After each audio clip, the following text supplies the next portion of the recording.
सर्वेभ्यो नमो नमः। प्रिय विद्यार्थियों, आज के वीडियो में 10वीं कक्षा के व्याकरण के अंतर्गत त्व प्रत्यय की चर्चा करने जा रहा हूँ। तो आइए देखते हैं त्व प्रत्यय। पहला पॉइंट, त्व में से त्व ही बचता है।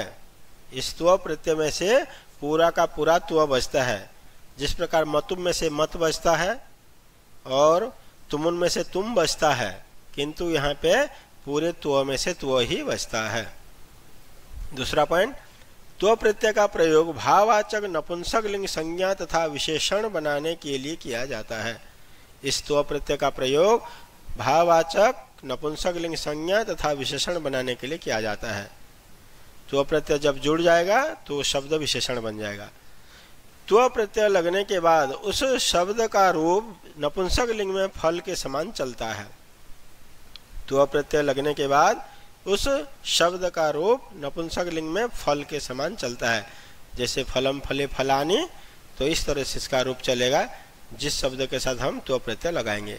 तो आइए देखते हैं और आगे। मनुष्य प्लस त्व, जैसे मनुष्य शब्द है और इसमें यदि त्व प्रत्यय हम लगा देंगे तो ये बन जाएगा मनुष्यत्व। मनुष्य में पूरा का पूरा त्व जुड़ जाएगा, मनुष्यत्व। ये बन गया आपका मूल शब्द। क्या बना? मूल शब्द। अब इस मूल शब्द बनने के बाद नपुंसक लिंग में इसका रूप चलेगा मनुष्यत्वम। क्या बन जाएगा नपुंसक लिंग में? मनुष्यत्वम। अब ये प्रथमा विभक्ति एकवचन है, इसका पूरा रूप चलेगा मनुष्यत्वम मनुष्यत्वे मनुष्यत्वानि फलम फले फलानि की तरह। हालांकि बच्चों इसका प्रथमा विभक्ति का रूप ही प्रयोग होता है ज़्यादातर। द्वितीय तृतीय चतुर्थी विभक्ति के रूपों का जो ना ज़्यादा प्रयोग नहीं होता है, तो आप सब प्रथमा विभक्ति को ही ज़्यादा ध्यान देंगे। शब्दाह, ये कुछ शब्द दिए हुए यहाँ पे, और इधर त्व प्रत्यय युक्ता शब्दाह, और इन्हीं शब्दों के साथ त्व प्रत्यय लगा करके मैंने यहाँ पे लिखा है। जैसे चतुर तो बन जाएगा चतुरत्वम। चालाक, चतुर मतलब चालाक, यहाँ हो जाएगा चालाकपन।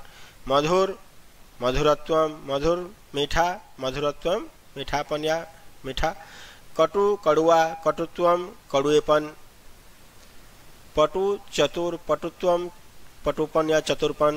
दीन मतलब गरीब, दीनत्वम गरीबपन। कवि कवित्वम। लघु मतलब छोटा, लघुत्वम। शीतल शीतलत्वम शीतलता का भाव या शीतलत्व। उष्ण गरम, उष्णत्वम गर्माहट। विद्वांस विद्वान, विद्वत्वम विद्वानपन। मृदु मृदुत्वम। चपल चपलत्वम। मूर्ख मूर्खत्वम। वीर वीरत्वम। विशाल विशालत्वम। हीन हीनत्वम। महत् महत्वम। ये कुछ शब्दों के साथ मैंने त्व प्रत्यय लगा करके आप लोगों को बताया। अब इसके ये परीक्षा में किस तरह से क्वेश्चन पूछा जाता है, तो उसके उदाहरण को हम देखते हैं। उदाहरणानि, कुछ उदाहरण मैंने यहाँ पे दिया है और इसी टाइप से बच्चों आपको एग्जाम में पूछा जाता है। वानरस्य डैश बालकेभ्य रोचते। वानरस्य बंदर की डैश लड़कों को या बच्चों को रोचते अच्छा लगता है। बंदर की डैश बच्चों को अच्छा लगता है। चपल प्लस त्व, चपल मतलब होता है चंचल, चंचलत्व, तो यहाँ हो जाएगा चपलत्वम। मूल शब्द इसका बन जाएगा चपलत्वम, फिर चपल का बन जाएगा चपलत्वम। तो बंदर का, वानर का चंचलपन बच्चों को अच्छा लगता है। दूसरा उदाहरण, रामस्य डैश सर्वे जानन्ति। राम की डैश सभी जानते हैं। राम की डैश सभी जानते हैं। वीर प्लस त्व, तो मूल शब्द बन जाएगा वीरत्व, फिर उसका हम नपुंसक लिंग में चलाएंगे वीरत्वम वीरत्वे वीरत्वानि वीरत्वम वीरत्वे वीरत्वानि। तो बोल रहे राम की वीरता को, वीरता को, इसका मतलब ये द्वितीय विभक्ति है। राम की वीरता को सभी जानते हैं। यहाँ पे प्रथमा विभक्ति प्रयोग हुआ था, यहाँ द्वितीय विभक्ति। परिश्रमस्य डैश को न जानाति। परिश्रम के डैश कौन नहीं जानता है। परिश्रम के ये तीन ऑप्शन भी ऐसे भी दे सकता है और उसमें से सही ऑप्शन चुनना पड़ता है।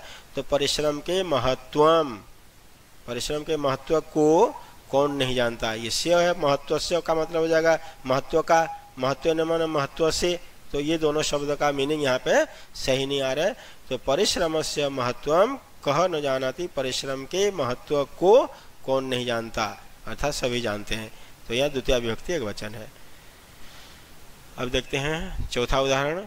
दुष्टानाम डैश दृष्ट्वा सर्वे हसन्ते। दुष्टानाम धूर्तों के, दुष्ट लोगों की, डैश दृष्ट्वा सभी हसन्ते, सभी हंसते हैं।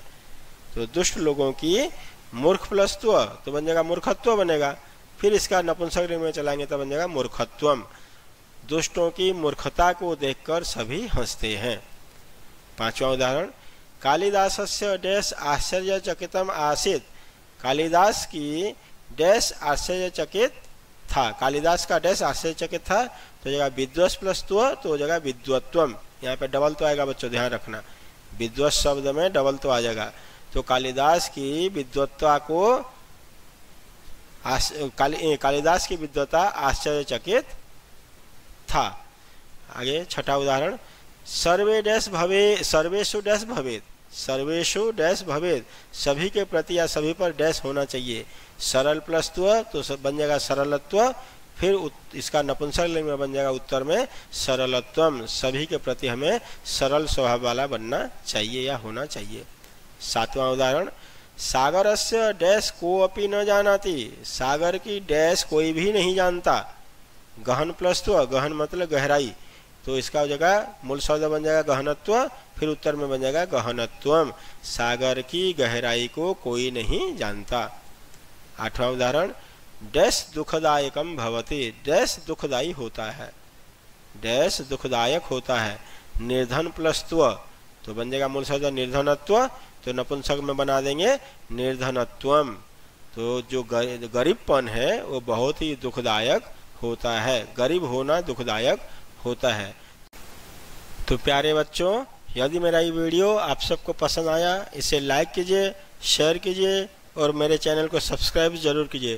थैंक यू, धन्यवाद, नमो नमः।